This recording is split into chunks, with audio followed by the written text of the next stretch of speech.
नमस्कार विद्यार्थी मित्रांनो, टर्निंग पॉईंट्स या यूट्यूब चॅनलवरती आपलं स्वागत आहे. तर बघा, अंकगणित व बुद्धिमत्ता संभाव्य प्रश्नांची आपण सिरीज सुरू केलो. तर ही सिरीज आहे 28 नंबरची. तसेच आपलं टर्निंग पॉईंट्स हे ॲप पण आहे. ह्या ॲपवरती आपण विविध परीक्षांचे टेस्ट सिरीज देतो आणि अगदी माफक दरात. तर हे ॲप एकदा डाउनलोड करून नक्की बघा. तर याची लिंक आहे डिस्क्रिप्शन बॉक्समध्ये. तर चला, आणि तसंच जर तुम्हाला काही अडचण आली तर 89 99 56 13 13 या नंबरवरती व्हॉट्सअप कॉल करू शकतात. तर चला, प्रश्न बघू आपण. प्रश्न बघा, एका विद्यार्थीने 30% गुण प्राप्त केले आणि तो 108 गुणांनी काय झाला तर नापास झाला. इतर एक परीक्षार्थीने 52 गुण प्राप्त केले, जे आवश्यक किमान गुणांपेक्षा 24 गुण जास्त आहेत.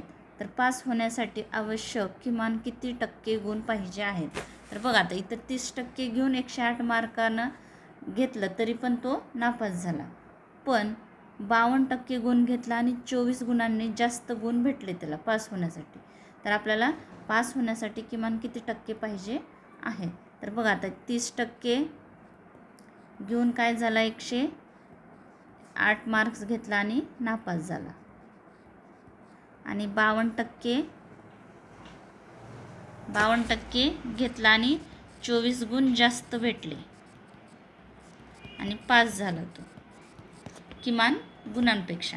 आता टक्केवारीतील फरक किती आहे, 52मधून 30 गेले तर किती फरक आहे, 22% फरक आहे.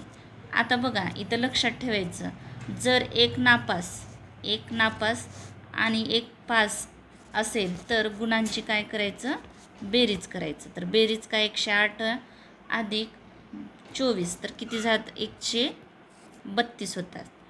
तर आता काय, 22ला 132 गुण आहे. तर आपण 100%ला किती गुण काढू, म्हणजे एकूण गुण काढायचे आहेत आपल्याला माहिती नाही की एकूण किती गुणांची परीक्षा होती.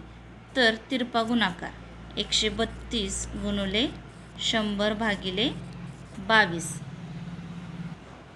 22 एक्का 22, 22 सक्क 132 आणि 6 एक्क 6, म्हणजे एकूण किती गुणांची परीक्षा होती त्यांची, 600 गुणांची परीक्षा होती.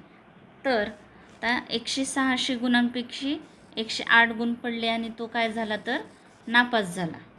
म्हणजे किती टक्के, तर 108 भागिले 600, टक्केवारी काढायची माहितीच असेल तुम्हाला. बरोबर 0 0 0 0, 6 एक्क 6, 6 एक्क 6, उरले 4, 6 8 48, म्हणजे त्याला किती, 18% पडले होते. तर आपल्याला काय सांगितलं आहे, जर त्याला 18% आणखी ॲड झाले असते तर तो पास झाला असता. म्हणून 30% अधिक 18%, 8ला 8, 3 आणि 1 4, म्हणजे किमान पास होण्यासाठी किती किमान टक्केवारीची गरज आहे, तर 48% पडले असते तर तो पास झाला असता. म्हणजे आपलं उत्तर काय आलं, हे आपलं उत्तर आलं. तर चला, पुढचा प्रश्न आहे. प्रश्न बघा, एका घड्याळात 10:30 वाजले आहेत. 10:30 वाजले आहेत. जर मिनिट काटा त्यावेळी पूर्व दिशा दर्शवत असेल तर तास काट्याची दिशा कोणती. तर ही आपली काय आहे, घडी. आता इथं दिशाज्ञान असणं गरजेचं आहे. उत्तर दिशा, पूर्व दिशा, पश्चिम, आणि हे काय आहे, दक्षिण दिशा. तर आता इथं हे 12, इथं 3 9 6. आता काय म्हणलं आहे, तर 11, इथं 1 2, इथं 11 आणि इथं 10, 3 4 5 6 7 8 9. तर हे घडी आहे. तर इथं हे काय आहे, 10:30 वाजले आहेत. तर काय म्हटलं आहे, मिनिट काटा त्यावेळी. आता हे किती, हे मिनिट काटा आहे. मिनिट काटा हा पूर्व दिशा दाखवत असेल, म्हणजे घडी जर इकडं फिरवली, हे पूर्व दिशा जर दाखवत असेल तर तास काटा कोणची दिशा दाखवेल. तर बघा आता हे तिरपं असं, आता हे मिनिट काटा इकडं आणि जर इथं 10, ठीक आहे, तर इथं कोणची दिशा येईल, तर आग्नेय, वायव्य, ईशान्य आणि हे नैऋत्य. आग्नेय, ईशान्य, वायव्य आणि हे नैऋत्य. तर कोणची दिशा दाखवेल, तर नैऋत्य दिशा दाखवेल.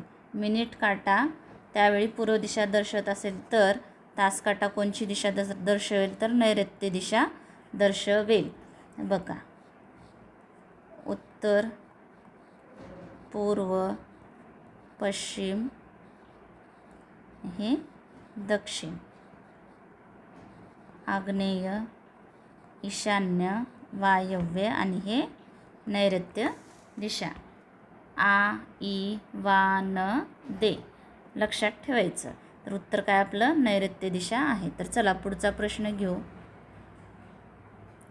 प्रश्न बघा, पर्यायामध्ये दिलेल्या गणितीय चिन्हांचे कोणते संयोग खालील समीकरणात स्टार चिन्हाच्या जागी अनुक्रमाने ठेवले जातील आणि ते समीकरण कसे संतुलित करेल. तर बघा, हे स्टार आहेत, तर कोणचं चिन्ह ठेवल्यानंतर हे समीकरण बरोबर येईल. तर आपण हे 3 नंबरचे चिन्ह ठेवू. 176 भागिले 4 अधिक 9 वजा 3 गुणुले 13 आणि बरोबर 14. आता 4 1 4, 4 चौक 16, परत उरला 1 4 चौक 16, 44 अधिक 9 वजा ह्या दोघांचा गुणाकार 13 39 बरोबर 14. आता परत ह्या दोघांची बेरीज 53 वजा 39 बरोबर 14. आता 53 मधून 39 गेले, राहिले 14. म्हणजे हे जर आपण चिन्ह ठेवलं तर आपलं समीकरण बरोबर येते, म्हणजे आपलं उत्तर आहे हे. तर चला पुढचा प्रश्न आहे. प्रश्न बघा, 40 km/h वेगाने जाणारी ट्रेन एका प्लॅटफॉर्मला 20 सेकंदात ओलांडते. तर रेल्वेच्या दिशेने 4 km/h वेगाने धावणाऱ्या एका माणसाला ती ट्रेन 10 सेकंदात ओलांडते, तर त्या प्लॅटफॉर्मची लांबी किती. त्या दोघांची दिशा एकच आहे, त्यामुळं वेगांची वजाबाकी करावी. जर एकाच दिशेने असतील ट्रेन, माणूस काय असेल ते, तर त्यांची वेगांची काय करायची, वजाबाकी करावी. आणि जर विरुद्ध असेल तर बेरीज. तर वजाबाकी किती आहे, 40 किलोमीटर ट्रेनचा वेग 40 वजा माणसाचा काय वेग आहे 4, तर राहिले किती 36 km/h. तर आपल्याला काय विचारलं आहे, तर प्लॅटफॉर्मची लांबी ही मीटरमध्ये असते, त्याच्यामुळे आपल्याला ह्याला पण मीटर पर सेकंदमध्ये रूपांतर करायचं आहे. तर 1 किलोमीटर बरोबर 1000 मीटर आणि 1 तास बरोबर 3600 सेकंद. तर 36 गुणुले भागिले 3600 1 2 1 2, तर 360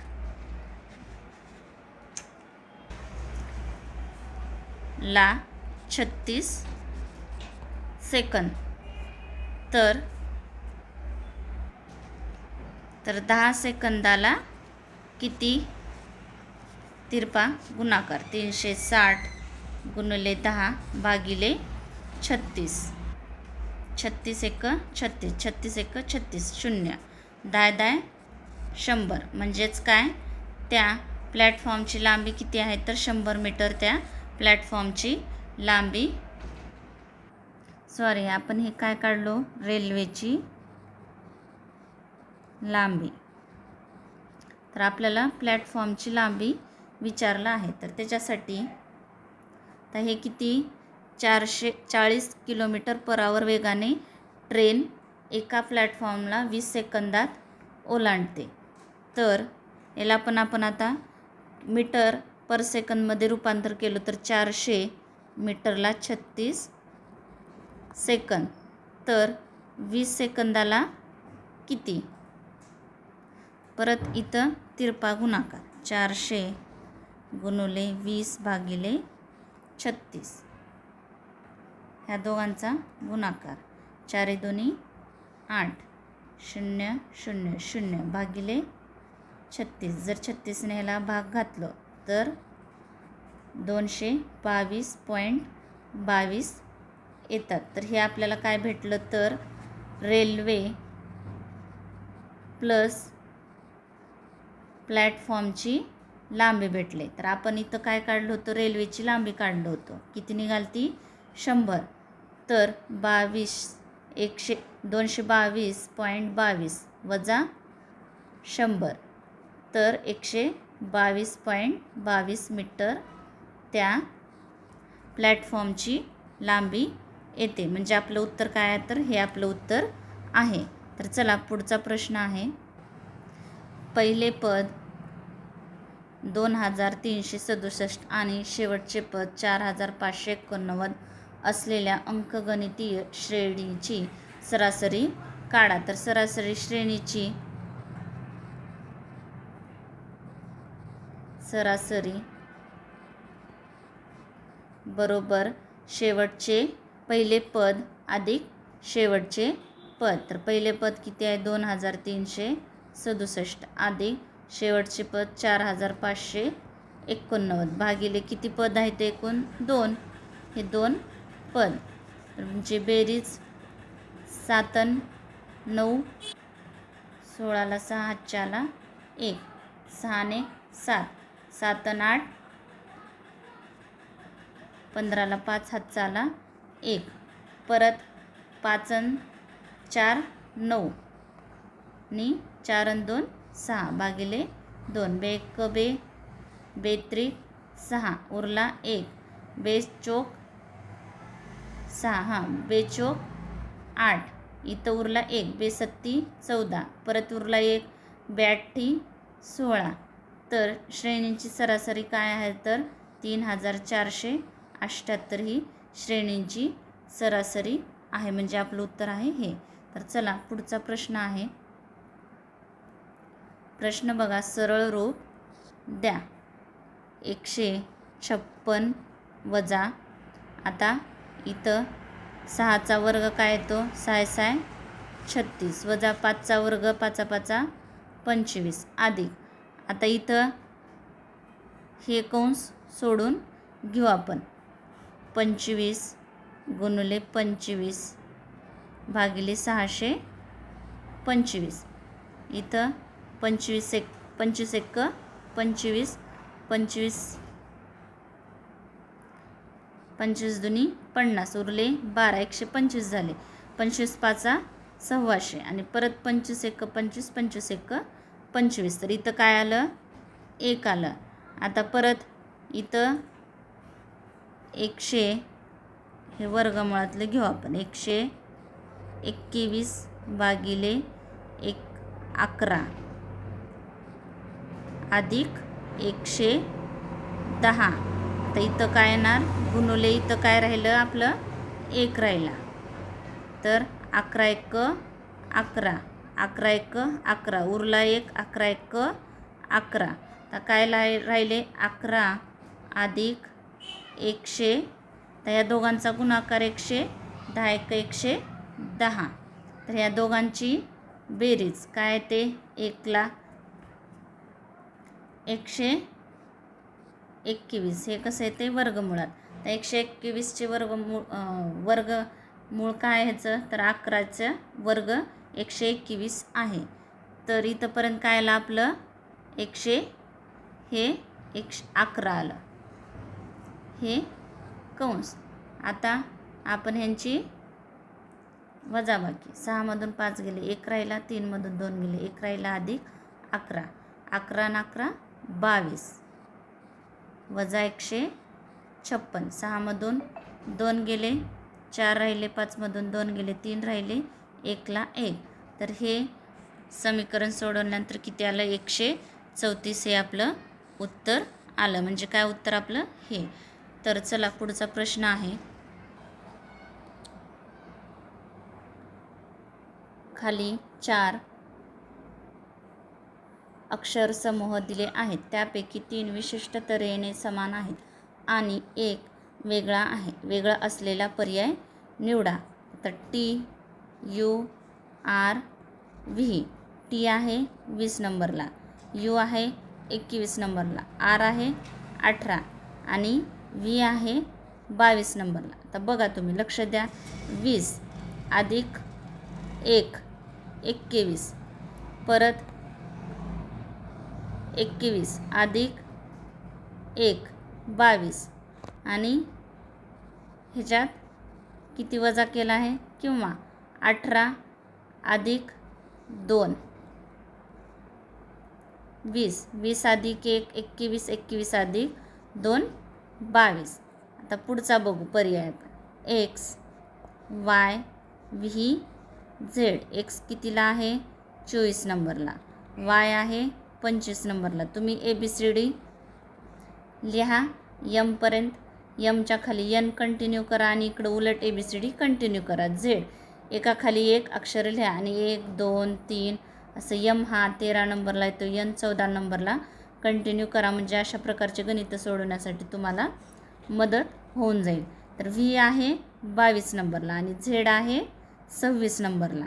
तर परत बघा आता 22 अधिक 2 24, 24 अधिक 1 25, 25 अधिक 1 26. म्हणजे ह्याच्यात 2 परत 1 1 असा क्रम आहे. तर ह्याच्यामध्ये पण असाच येतो, तुम्ही पाहून घेऊ शकता. तर आपण 4 नंबरचा ऑप्शन बघू. हे 3 नंबरचा N P L Q. N नंबर आहे 14, पी आहे 16, एल येते 12 नंबरला आणि ओ येते 15 नंबरला. तर इथं बघा तुम्ही 12 अधिक 2 14 झाले 14. पण इथं 1 अधिक आहे का? नाही. आपण प्रत्येक वेळेस 1 अधिक केलो आहे, पण इथं किती प्लस 2 केला आहे. 14 15 16 16. आता इथं परत वजा 1 केला आहे, म्हणजे ह्याचा क्रम जुळत नाही. तर कोणत्या पर्यायाचा क्रम जुळत नाही? ह्या 3 नंबरच्या पर्यायाचा क्रम जुळत नाही. तर हे तुम्ही करून बघा. तर आपण हे 2 जर सोडवलं आणि हे जर वेगळं आलं तर परीक्षेत हे पुढचं बघण्याची गरज नाही, कारण की आपला वेळ जातो. त्याच्यामुळे आपल्याला उत्तर भेटलं आहे तर आपण पुढे जाऊ. तर उत्तर काय आपलं? हे आपलं उत्तर आहे. तर चला पुढचा प्रश्न घेऊ. पुढचा प्रश्न आहे. खालील मालिकेत प्रश्नचिन्हाच्या जागी येऊ शकणारी संख्या दिलेल्या पर्यायातून निवडा. तर 25 27 24 29 22. तर तुम्ही क्रम लक्षात द्या. 25 अधिक आपण जर 2 केलो तर किती येते? 27 आलं. तर 27, पण इथं काय आहे? 24 आहे. जर ह्याच्यामध्ये आपण वजा 3 केलो तर किती येतात? 24. आता 24 झालं 24 आणि इथं 29 आहे. जर इथं आपण प्लस 5 केलो तर किती येतात? 29. तर 29 आहे, पण पुढे काय आहे? 22. तर हे संख्या लक्षात घ्या. मूळ संख्या आहे 2 3 5. 5च्या नंतर कोणची मूळ संख्या येते? तर 7. आणि प्लस मायनस प्लस मायनस. तर 29 मधून 7 गेले, राहिले किती? 22. तर पुढची मूळ संख्या काय आहे? तर 11. पण आता प्लस का मायनस? तर इथं मायनस झाल्यामुळे इथं आपण आता प्लस करू. 22 आणि 11 33. म्हणजे पुढची संख्या काय येते? तर 33. आणि जास्तीत जास्त आपल्याला बुद्धिमत्ता प्रश्नामध्ये प्रॅक्टिस किंवा सराव करणं खूप गरजेचं आहे. तर आपलं उत्तर काय आहे? तर 33 हे आपलं उत्तर आहे. तर चला पुढचा प्रश्न आहे. प्रश्न बघा. एका विशिष्ट सांकेतिक भाषेत फॉर्म्युला हे त्याला काय आहे? तर जी क्यू आपण लिहून घेऊ. F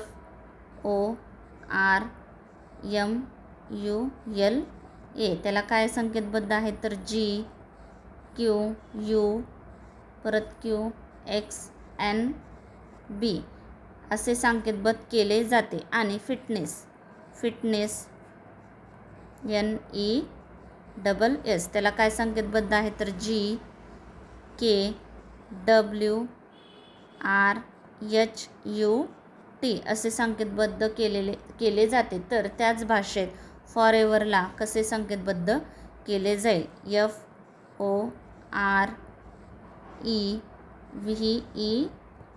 तर आपण अगोदर याचं कसं संकेतबद्ध केलं आहे ते पाहून घेऊ. तर F G ठीक आहे G. तर इथं OPQ R ला काय आहे U, इथं पण U. तर E ला काय आहे तर प्लस M हा 13 नंबरला आहे आणि Q आहे 17 नंबरला. म्हणजे याच्यात किती प्लस केला आहे तर 4. तर E किती नंबरला आहे 5 नंबरला. जर 5 आणि 4 किती झाले 9. तर 9 नंबरला काय येते I. आता इथं V साठी काय येते तर U बघा U आहे 21 नंबरला. तर X आहे 24 नंबरला. तर इथं किती प्लस केला आहे तर 3 प्लस केला आहे. तर E बघा आता E किती 5 नंबरला आहे. तर 5 मध्ये जर आपण V आहे इथं Vचं चालू आहे आपलं V आहे 22 नंबरला. तर 22 मध्ये जर आपण प्लस 3 केलो तर किती येतात 25 नंबरला आहे Y. तर परत E. आता इथं L आहे 12 नंबरला, N आहे 14 नंबरला. तर ह्याच्यामध्ये किती प्लस केला आहे तर 2 प्लस. तर इथं 5 आणि 2 किती झाले तर 7 नंबरला येते G. तर शेवट राहिला RABRS म्हणजे इथं S येते. तर आपलं काय येते GQUIYGS हे आपलं उत्तर येते. तर उत्तर आपलं हे 3 नंबरचं आपलं उत्तर आहे. तर अशा प्रकारे आपण अंकगणित व बुद्धिमत्ता संभाव्य प्रश्नांची आपण सिरीज सुरू केला आहोत. तर व्हिडिओ आवडला असेल तर नक्की शेअर करा, लाईक करा, सबस्क्राईब करायला विसरू नका. Thanks for watching this video.